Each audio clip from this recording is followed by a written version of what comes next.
வாழ்க வையகம், குரு வாழ்க, குருவே துணை.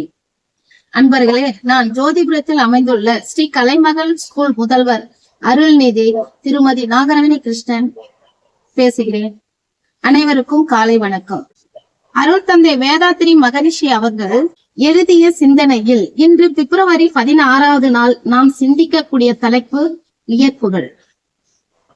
நாம் இன்று வள்ளுவரின் கூற்றுப்படி சிந்திக்கும் குரல், ஒன்றா உலகத்து உயர்ந்த புகழ் அல்லல், ஒன்றாது நிற்பது ஒன்று என். விளக்கம்: உயர்ந்த புகழை விட அழியாதது நிலைத்து நிற்கும் செல்வம் வேறு ஒன்றும் இல்லை. நிலைத்து நிற்கும் செல்வம் வேறு ஒன்றும் இல்லை.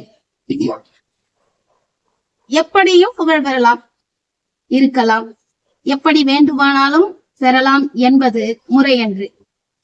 நல்ல உயர்ப்புகள் உலகத்துக்கு நன்மையான காரியங்களை செய்து அதனாலேயே மக்களின் மனம் ஒரு நிறைவு பெற்று அவர்களின் வாழ்க்கையில் துன்பங்கள் நீங்கி இன்பங்கள் மலர காணும் போது இந்த மக்களால் அளிக்கக்கூடிய ஒரு வாழ்த்தும் மன நிறைவும் தான் புகழ்.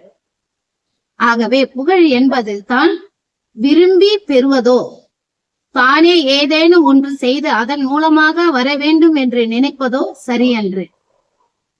எடுத்துக்காட்டாக, அரசியல் செய்தார், இவரை போல் ஆட்சி செய்ய வேண்டும் என்று இன்றளவும் பேசக்கூடிய கர்ம வீரர் காமராஜர் ஓர் எடுத்துக்காட்டு. அதுபோல ஏவுகணையின் நாயகன் டாக்டர் APJ அப்துல் கலாம் அவர்கள் இன்னும் மற்ற நாடுகள் அவரை போற்றக்கூடிய வகையில் இருந்தார். இதுவே இவர்களுக்கு கிடைத்த வியப்புகள் என்றும் கூறலாம். இச்சிந்தனையில் தொடர்ச்சியாக ஒரு சிறு கவிதை.